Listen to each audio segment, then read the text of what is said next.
दोस्तों, हालात अब खतरनाक मोड़ पर पहुंच चुके हैं। इजराइल से टकराव के बीच यमन के हौथी पहाड़ों और रेगिस्तानों में इजराइल के खिलाफ खतरनाक हथियार बना रहा है।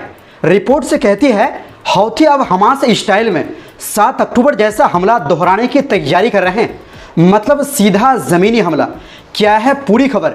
इनके अलावा अगली खबर में आपको बताएंगे अमेरिका की धरती से कोलंबिया के राष्ट्रपति ने फ़िलिस्तीन को लेकर ऐसा बयान दिया जो किसी मुस्लिम मुल्क के हुक्मरान की औकात भी नहीं होगी।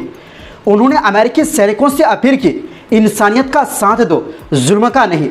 और इसी हिम्मत की वजह से उनका वीज़ा तक रद्द कर दिया गया। बताएंगे उनका पूरा बयान क्या है जिससे आप भी सलाम करेंगे। और साथ में आपको बताएंगे एक गुप्त दस्तावेज लीक हो गया है चीन द्वारा ताइवान पर कब्जे को लेकर, लेकिन इसमें चीन का साथ एक बेहद शक्तिशाली देश दे रहा है। तो बिना समय गंवाए खबरों की शुरुआत करते हैं। दोस्तों, यमन के हौथी अब सिर्फ हमले नहीं कर रहे बल्कि पहाड़ों और रेगिस्तानों में हथियारों की फैक्ट्री खड़ी कर रहे हैं। लंबे रेंज की मिसाइल और धमाकेदार ड्रोन तैयार कर चुके हौथी अब इजराइल के लिए सीधा खतरा बनते जा रहे हैं। और तो और इजराइल को सबसे बड़ा खतरा यह है कि हौथी भी हमास के स्टाइल में इजराइल में सीधा घुसकर धावा बोल सकता है। दरअसल इजरायली अखबार यदीओत अहरोनोत ने रिपोर्ट दी है कि इजराइल की सुरक्षा एजेंसियों ने यमन के हौथी यानी अंसारुल्लाह की फौजी ताकत में बड़ा इजाफा नोट किया है, खासकर ड्रोन और लंबी दूरी की मिसाइल बनाने की क्षमता में। अखबार के मुताबिक हौथियों ने ईरानी तजुर्बे और अपने लोकल इंजीनियरों की मदद से बहुत तरक्की की है।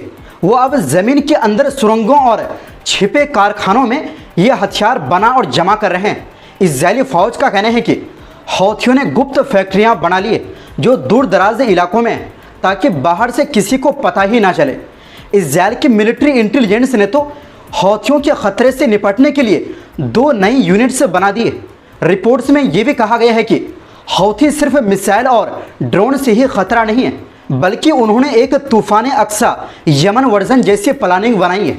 इसका मतलब ये है कि जैसे 7 अक्टूबर 2023 को गाज़ा से हमला हुआ था, वैसा ही कोई बड़ा हमला सीरिया या जॉर्डन की तरफ से भी हो सकता है। इजरायली मिलिट्री सूत्रों का कहना है, हम नहीं चाहते कि हालात यहाँ तक पहुँचे कि हौथियों के पास हज़ारों सटीक निशाना लगाने वाले मिसाइल हो, क्योंकि ये इजरायल के लिए सीधा अस्तित्व का खतरा होगा। दोस्तों, हौथी लगातार इजरायल पर मिसाइल और ड्रोन से हमले कर रहे हैं और साथ ही उन जहाज़ों को भी निशाना बना रहे हैं जो इजरायल से जुड़े हैं। उनका कहना है कि ये सब गाज़ा की मदद के लिए किया जा रहा है। दूसरी तरफ यदीओत अहरोनोत के मुताबिक हाल में जो इजरायली हमले यमन पर हुए वो अब तक के सबसे ज़्यादा तबाह करने वाले थे। इजरायल ने हौथी ठिकानों पर 65 से ज़्यादा बम गिराए, लेकिन फिर भी उन्हें मकसद हासिल नहीं हुआ। और गुरुवार रात को इजरायल ने यमन की राजधानी सना पर ज़बरदस्त एयर स्ट्राइक की। इसमें रिहायशी इलाके और पावर स्टेशन तक निशाना बने। इस हमले में 8 से 9 लोगों की मौत और 142 लोग घायल हो गए। ये जवाबी हमला तब हुआ जब हौथियों ने ड्रोन से इजरायली बंदरगाह शहर इलाद पर अटैक किया। इसमें 50 लोग जख्मी हुए, जिनमें से 3 की हालत नाजुक बताई गई है।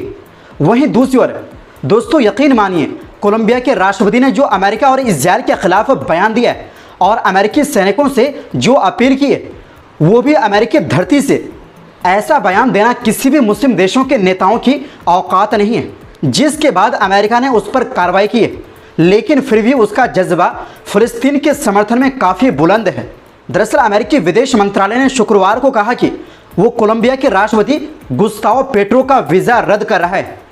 वजह बताई गई है उनके लापरवाह और भड़काऊ बयानों की वजह से। दरअसल न्यूयॉर्क में शुक्रवार को एक विरोध प्रदर्शन के दौरान पेट्रो ने अमेरिकी सैनिकों से अपील की कि वो आदेशों का पालन ना करें और हिंसा से इनकार करें। उन्होंने भीड़ को संबोधित करते हुए कहा, मैं दुनिया के सभी देशों से कहता हूं कि इंसानियत की रक्षा के लिए एक ऐसी सेना तैयार करें जो अमेरिका से भी बड़ी हो। और मैं अमेरिकी सैनिकों से कहता हूं, अपनी बंदूकें इंसानियत पर मत तानिए, ट्रंप के आदेश मत मानिए, इंसानियत का आदेश मानिए।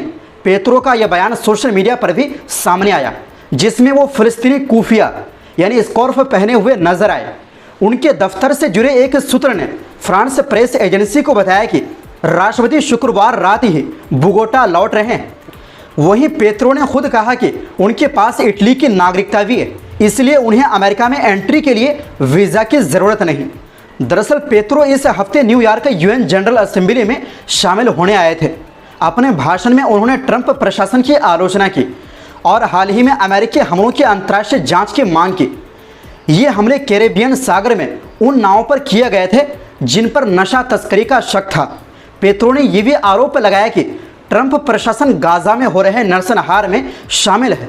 पेत्रो ने सोशल मीडिया पर लिखा, फ़लस्तीन को आज़ाद करो, अगर गाजा गिर गया तो इंसानियत मर जाएगी। इससे पहले भी कोलंबिया ने इज़राइल के खिलाफ सख्त कदम उठाए थे, जैसे इज़राइल को कोयले का निर्यात रोक दिया, अपना राजदूत तेल अवीव से वापस बुला लिया और गाजा में तुरंत फायरबंदी और नाकेबंदी ख़त्म करने की मांग की। दोस्तों ज़रा सोचिए, ये बयान किसी अरब या मुस्लिम देश के नेता ने नहीं दिया, बल्कि एक गैर मुस्लिम देश के राष्ट्रपति ने दिया है। इसका मतलब साफ है, बात मुसलमान या गैर मुसलमान की नहीं है, असली फ़र्क है इंसानियत और इंसाफ का। उनके बयान से ये साफ झलकता है कि अगर इंसाफ की तड़प और इंसानियत जिंदा हो तो कोई भी ताकतवर मुल्क या उसकी हुकूमत सच दबा नहीं सकती।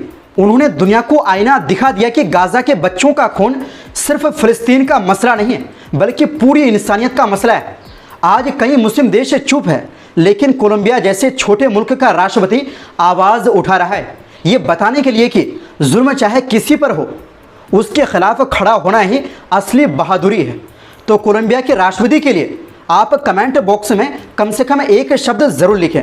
वहीं दूसरी ओर दोस्तों, चीन लंबे समय से ताइवान पर कब्जा करने की योजना बना रहा है। इसके लिए उसकी सेनाएं समय समय पर ताइवान क्षेत्र का उल्लंघन भी करती रहती है।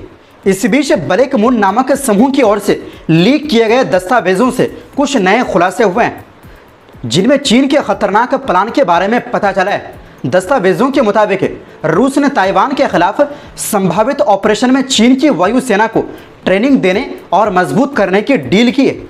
800 पेज के दस्तावेजों के मुताबिक मॉस्को ने चीनी पीपुल्स लिबरेशन आर्मी को दर्जनों हल्के बख्तरबंद वाहन और पैराशूट सिस्टम से देने के साथ चीनी सेना को खास तरीके से ट्रेन करने का वादा किया है।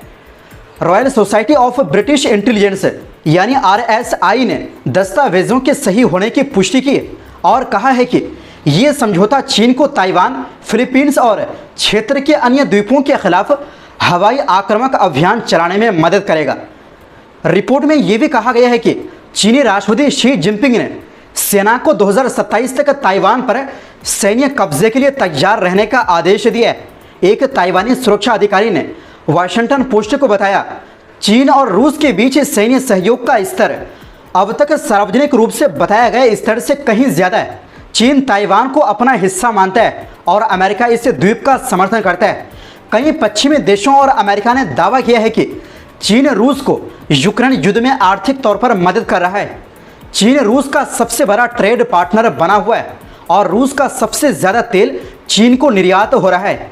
चीन ने रूस के प्रतिबंधों को बाईपास करने में अहम भूमिका निभाई है। जानकार मान रहे हैं इसके बदले में रूस चीन को ताइवान पर कब्जा करने में मदद कर सकता है। तो दोस्तों, फिलहाल के लिए इस रिपोर्ट में बस इतना ही। आपसे गुजारिश है, हमारी सपोर्ट के लिए इस वीडियो को लाइक और शेयर ज़रूर करें। बहुत बहुत शुक्रिया। अल्लाह हाफिज़।